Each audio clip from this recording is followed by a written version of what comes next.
Interface Video presents Fairfield Today.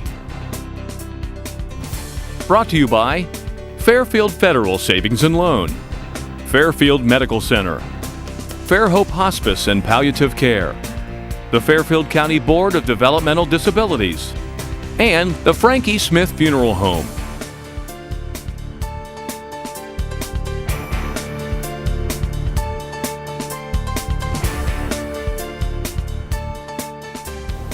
Hello, I'm Lisa Hooker and welcome to Fairfield Today. I have two great guests from Fairfield Medical Center, which is where we are broadcasting from. My first guest is Jody Hildenbrand, and she is the supervisor of patient representatives and chaplains, and we're going to be talking about a program called Being Mortal. This event is sponsored by Fairhope Hospice and the FMC, the actual medical center, and the FMC Foundation are the presenting sponsors of that program, Being Mortal.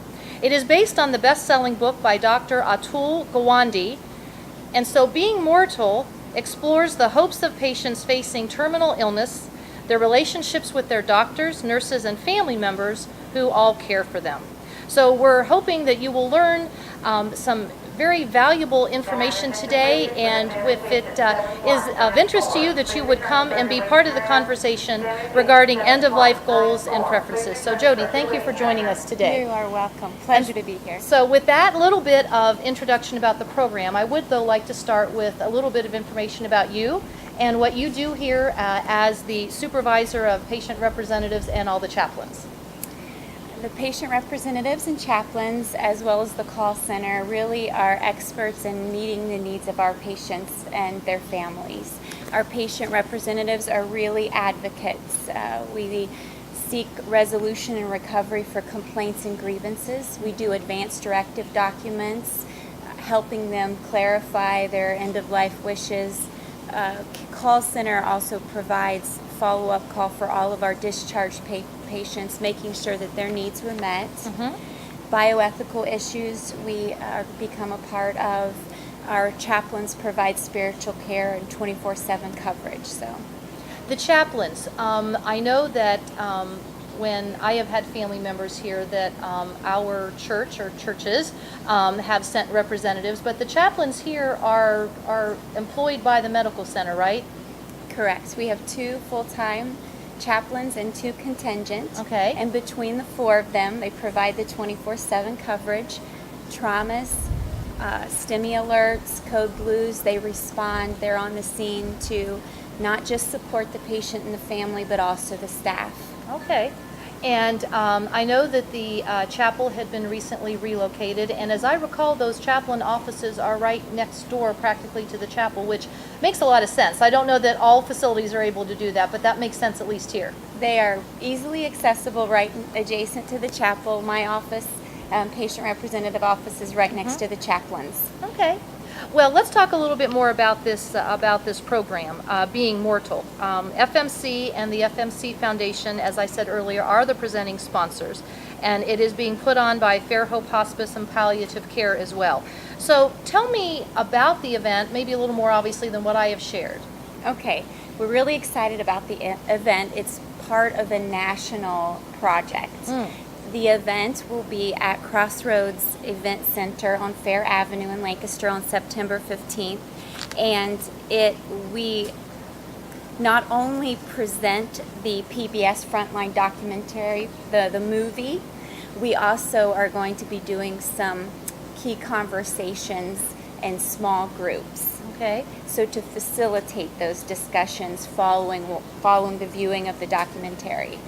The national project is really to raise awareness of the importance of having conversations early with patients, between not just family members, but also with their doctors and their clinical staff. Earlier you had mentioned that part of your role and that of the patient representatives include those advanced directives. Yes. What role do those documents, I guess maybe we could start with what those documents might include for those folks that either don't have them or are unaware that they may need them, and then what role they play in these end-of-life situations. So advanced directives include living will, which outlines your wishes should you be in a terminal state or end of life. and healthcare power of attorney. And healthcare power of attorney allows you to name up to 3 agents to represent you in decision making if you're unable to make decisions. They're key documents to have, even if you're 18, 40, 90, because when you're in surgery, you want to have the right people making decisions for you.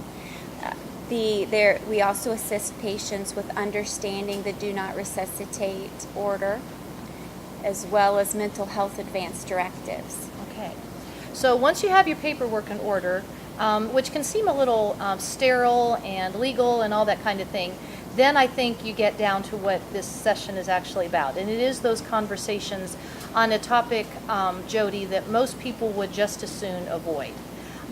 So what would the impetus be for our viewers today, the folks that are watching us? Why would you encourage them to, first of all, even think about something that is, for most people, rather unpleasant, but also very practical, because that's just how life is, and we don't live forever. But it is something most people try to avoid talking about. So why would you encourage them to do so? Well, I encourage them to read the book or watch the video, because it inspires you to consider what matters most, not just at the end of life, but in life. And sharing those with the people around you. I mean, after I got done watching the book and seeing the video, I asked the question, what does matter to my mom and dad right now and at the end of life? It's more than just, a lot of people, when they read about Being Mortal Project, they think it's all about hospice or palliative care, and it's way more than that. It's about autonomy, it's about honesty, it's about what kind of fears that you have, what kind of wishes that you have, your bucket list, what do you want to get done, what's important to you, what are your values. It's way more than just end of life or hospice care and medical care. My guess is that's how you would characterize why interest in or participating in this is just so important, to take that broader perspective beyond, I'll say, the medical, or when it truly has come to the end, that all those things that are and were important to the person in question, that they can all be accounted for in a not as emotional time. Yes. You always think it's too early when it becomes too late, and it becomes too late. And I've seen that over and over again in the hospital, seeing patients who are coded or on the vent, and the struggle is what are their wishes? Did anybody talk to them? Does anybody know? Do they want surgery? And so having those conversations early, making the wishes known, removes a burden for your family members. It also assures that your wishes are respected. So it's not a topic that people want to breach. It's a topic that we need to. Those conversations do yield peace. I think after people get through the subject, they're much relieved, closer than ever. I know when I listen to my mom and hear her tell me what matters most to her, I feel like I know her in an even deeper way, Sure. Yeah. Well, and I think having those conversations early, when everyone is of sound mind and sound body, or at some degree that allows them to have meaningful conversations in that regard, that if there are questions, if there are conflicts amongst the larger family, there's time to work that out, and time to discuss with the family member in question, as well as amongst those who will be around the bedside or who will be participating in those decisions, to kind of hash that out, whatever that might mean. Have you seen that that's been a benefit of this too? Absolutely, absolutely. When people spell it out, there's peace when someone passes away, and the questions are answered.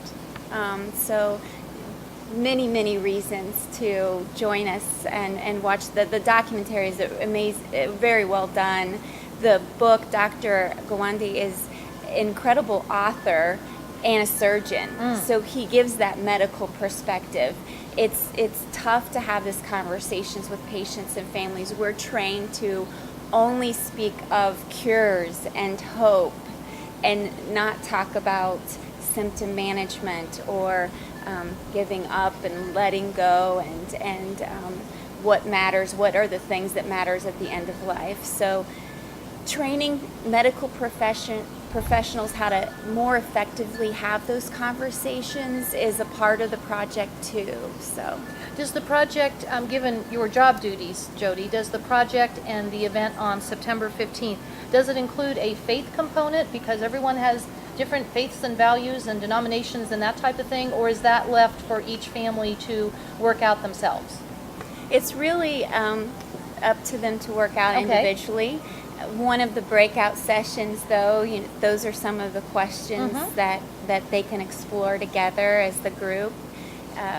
Definitely a part of understanding their wishes. So, You had said that you've read the book, saw the movie, and it certainly moved you. And now this greater participation, probably will move you to a new level. Would it be beneficial to anyone viewing or watching us today to do that ahead of time, or if they just came in on the 15th to Crossroads and watched the movie, is that adequate? I would highly recommend reading the book in advance, and we're trying to have a supply of books available. So the seating is limited, but if they call in an RSVP, we're going to try to provide at least the first 50 with a free book. Okay. The library has a couple copies of the book. You can buy it on Amazon or download it. I'd recommend reading the book. Okay. And then watching the documentary with us that night. So for those folks that come and those folks maybe now are considering attending, what is your hope, your goal in that of Fair Hope Hospice and FMC and the FMC Foundation, that those who attend that would gain from this and benefit? How do you hope that would play out when they walk out the door that evening? Well, one, we want to raise awareness of the resources available for folks out there. We want them to be able to consider what matters most at the end of their life and what matters most at the end of their loved ones' lives. Outlining the steps to clearly communicate that, train and prepare our medical professionals and to be better suited at having the conversations, bridging that gap between the medical world and our general audience that will be there. So, Okay. Before we close today and get on to our next guest, Jody, could you reiterate again just the pertinent information about the event and Sure. Offer encouragement for people to come? yes, we'd love to have. Space is limited, but please Okay. RSVP to 740-475-0654 if you would, by September 7th. The event is Thursday, September 15th, 6 to 8 p.m. at Crossroads Event Center, which is on West Fair Avenue. The cost is free, and we have light hors d'oeuvres provided by our chef, Jamie Broombaugh. It's a nice menu. Yes. And the content is not suitable for children. It's really Okay. designed for 18 years and older. Okay. Well, Jody, thank you for joining you. us today. This Thank is you. for our viewers, this is really important, and I would encourage you, from my own personal experience as well as chatting with Jody, the professional today, that these are important conversations. As hard as they are to have, they really do matter. So I would encourage your interest, encourage your attendance if that's at all possible. If not, being made aware of the resources that are available outside of the actual event, certainly I think can help families as well. Absolutely, and we're here to help. If they want to do advanced directives or have help guiding through the process, patient representatives here at Fairfield Medical Center can help them. And even outside of this event, don't forget that those patient representatives, the chaplains, and so many others here at Fairfield Medical Center are here at your disposal as a patient, as a family member, and please make sure that you take advantage of their expertise. Jody, thank you. You have You're a great welcome. day. Appreciate Thank your time. you so much. We're going to take a break and be right back with Fairfield Today.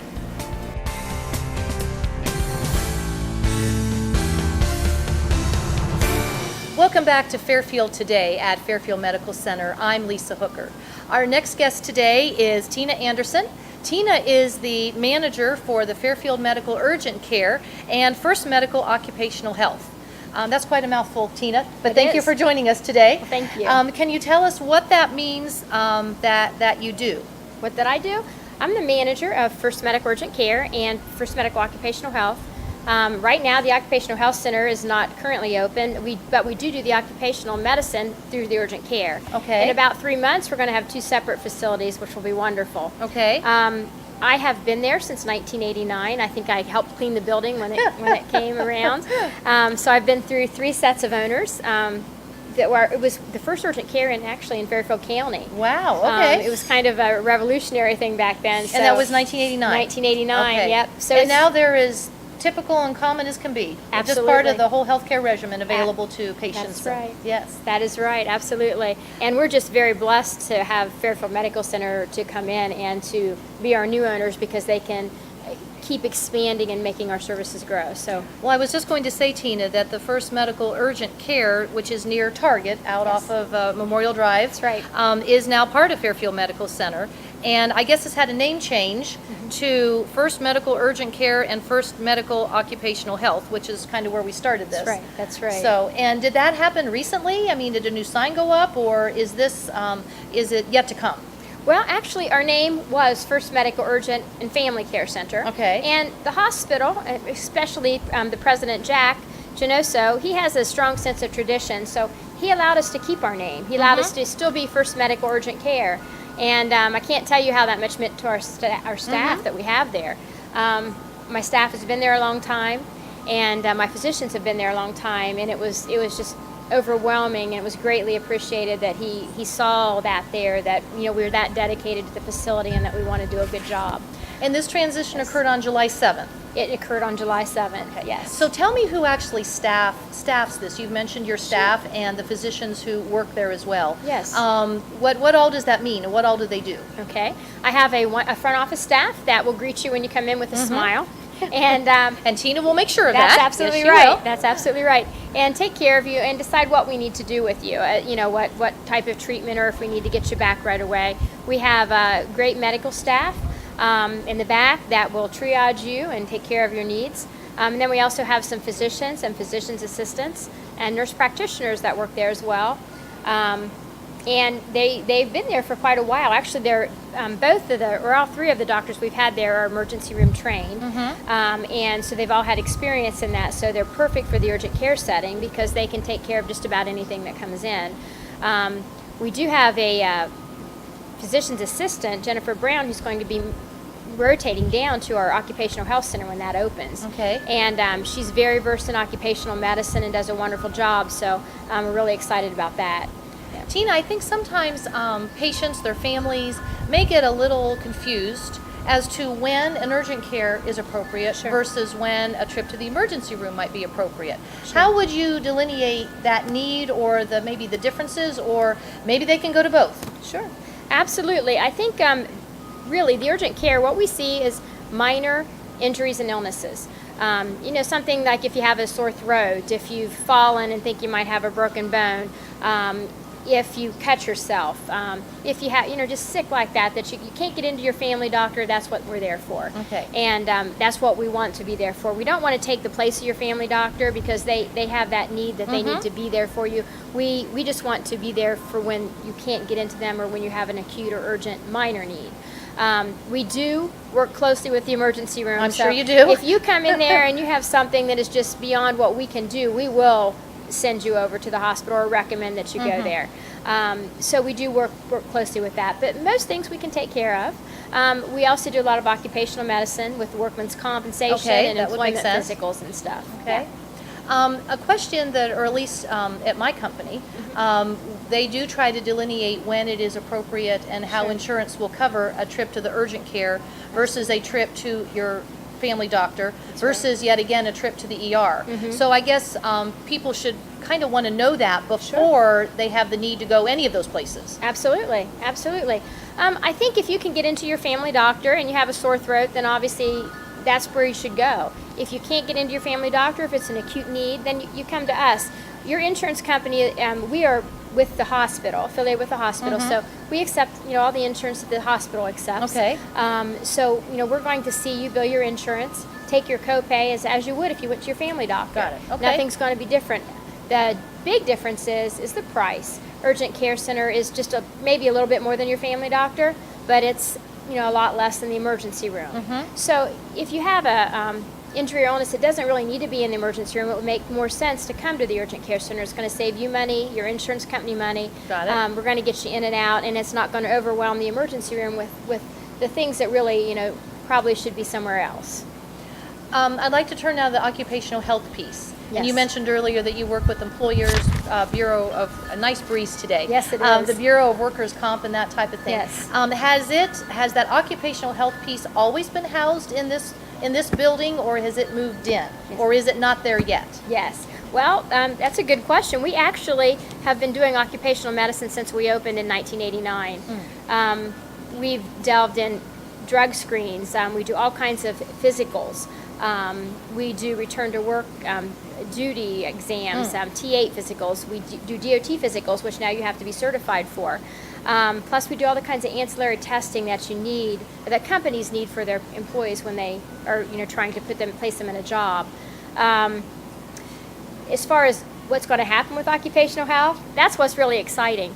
We're going to be opening a new center in the lower level of our building. Right. And it's going to be separated out from the urgent care center. So when your company, as you said, sends someone in, they'll no longer have to wait with our urgent care patients. Oh, okay. They'll go to an actual center downstairs, and that's all we'll treat down there is occupational medicine. Okay. So we're very, very excited about it. And the other thing we're excited about is that Fairfield Medical Center has all these other wonderful departments that make up a wonderful occupational medicine center. So we'll have access to their therapy departments, access to all the things that they have that will supplement our occupational health center to make it a complete one-stop shop for the employee and the employer. Okay. What type of, you've mentioned some of the testing things. Yes. But what type of circumstances would an employee, generally speaking, come to the occupational health services for?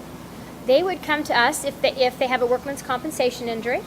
If at work and you want to file a claim and your employer sends you over there, they would come to us for pre-employment physicals, post-accident physicals, DOT physicals, T8 bus driver physicals. We do all the pension fund for the police and fire department physicals. Do you have like exercise equipment, like rehab for that type of thing? Because I know occupational therapy sometimes involves repetition and rehab and motion and that type of thing. Well, we are working with Fairfield Medical Center regarding that right now. Got it. Okay. They have an amazing occupational therapy department, and so we have access to all of that if an employee would need any of that. Okay. So that's what makes this relationship so good, because we can work together to give them anything they need. Since you're just starting on this journey with occupational health in this new way, Yes. How do you hope or foresee that it will grow as time passes? I foresee this to be the much needed clinic that our community has needed for years. Okay. I've always wanted to see independent occupational health center in our area. There are several. So how is that conducted now? They're not independent? Are they part of a doctor's office or part of a company? Or Sure. how does that work now? Sure. Well, in Columbus, you'll find separate occupational health centers, or in some of the bigger areas. Okay. In Lancaster, Fairfield Medical Center has done occupational medicine, and we have done occupational medicine at the urgent care center, but we've not been able to truly separate that out and identify all those needs that our employers need. And we're able to start to do that now. Okay. And in fact, Mary Nybert is already out in the community, walking around. She's going to all the employers, not just in our community, but in Logan and in New Lexington and all of the areas around, to see what their needs are, to see what we can do to better fit those and to offer them at the Occupational Health Center. And then it sounds as if when all that comes together and that initial work that Mary will Yes. not only is doing but will do, and Yes. that of you and your occupational health staff, Yes. that we could probably expect some growth. Absolutely, absolutely. That's what we're looking for. Now, when you had your ribbon cutting earlier this month in Yes. July, tell me what happened there for those of us that were not there. Well, that was probably the most exciting day that we've had at the Urgent Care Center for a long time.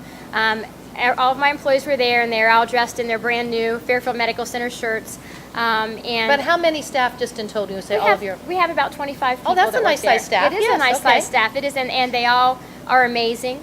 I'm very proud of each and every one of them. And through this transition, I think you couldn't have a staff that's been more excited or more blessed to become a part of an entity. And so we are. We're excited. We're blessed. The ribbon cutting was amazing because there were so many people supporting us from Fairfield Medical Center there. The president spoke to our group. We actually got to cut the ribbon, and there was a representative from the Secretary of State's office there that Wow. provided a proclamation.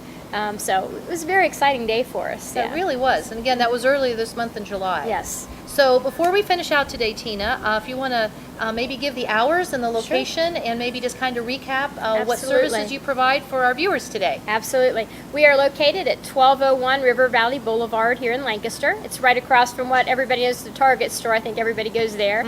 Our phone number is 740-687-2273 or 740-687-CARE.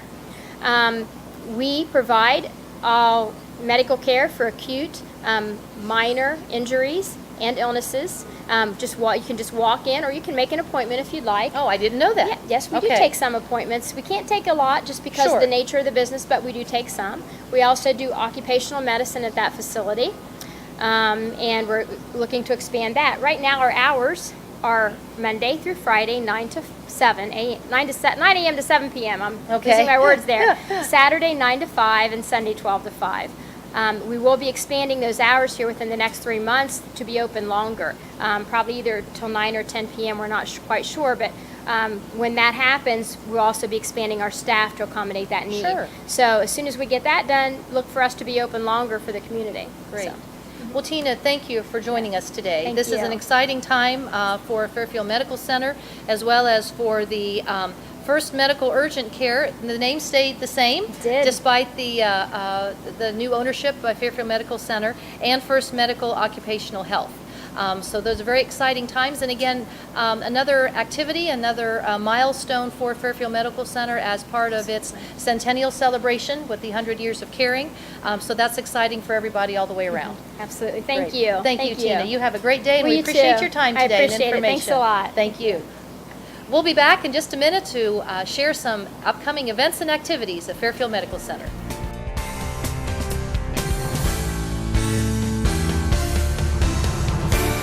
Welcome back to Fairfield Today. As we wrap up the show, I have PR specialist Donna Stalter with me, and Donna's going to share with us some of the upcoming events and activities at Fairfield Medical Center that you might be interested in.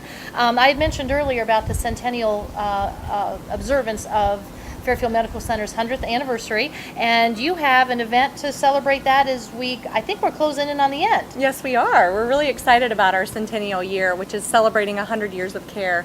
And our Centennial Health Fest and Cruisin' is coming up soon. And that's similar to our Health Fest we normally have every year. That's an annual event. Okay. And it's August 20th, and that's from 9 a.m. to 2 p.m. for the Centennial Health Fest and Cruisin', and it's at the fairgrounds, the Okay. Fairfield County Fairgrounds. Well, it just seems like yesterday, Donna, where we talked about kicking off the centennial year. We taped one of the shows in the museum that was set up with all the old-time I pictures remember that, yeah. and medical equipment, and we had some nice people on to talk about the initiative, and here we are rolling towards the end of the year. I don't know how that happened, but It went did. fast. It really extremely did. fast. And what's nice about the event is that it's no charge to attend. It's completely free, and there'll be food vendors, Sure. door prizes. We'll also have craft vendors, a 50-50 raffle. The whole bit. We're really excited about it, and there'll be more information on our website at fmchealth.org. Well, then later on August 27th, you have the Heart and Lung Run. Talk to me about that one. Yes, that's another annual event that we do that we're really excited about. And what's nice about it is it's our Snyder Cardiovascular Institute Okay. that puts that on. And that's to benefit our our heart and lung patients that come through that need rehab. Oh. And they can't afford to do the rehab with their insurance that they have. Or some of them don't have insurance at all.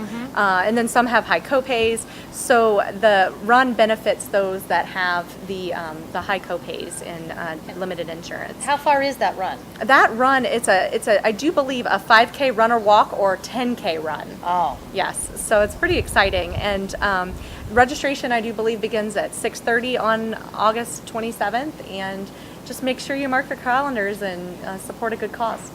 And if someone wanted to attend or get more information, they may not have a pen handy right now, who should they call and how can they get some information? You can go online to fmchealth.org, or you could also give us a call at 740-687-8000.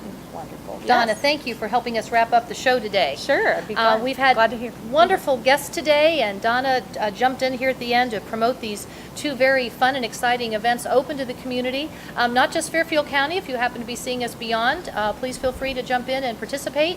And until next time, I'm Lisa Hooker, and we sure appreciate you tuning in to Fairfield Today at Fairfield Medical Center. Interface Video presents Fairfield Today. Brought to you by Fairfield Federal Savings and Loan, Fairfield Medical Center, Fair Hope Hospice and Palliative Care, the Fairfield County Board of Developmental Disabilities, and the Frankie Smith Funeral Home.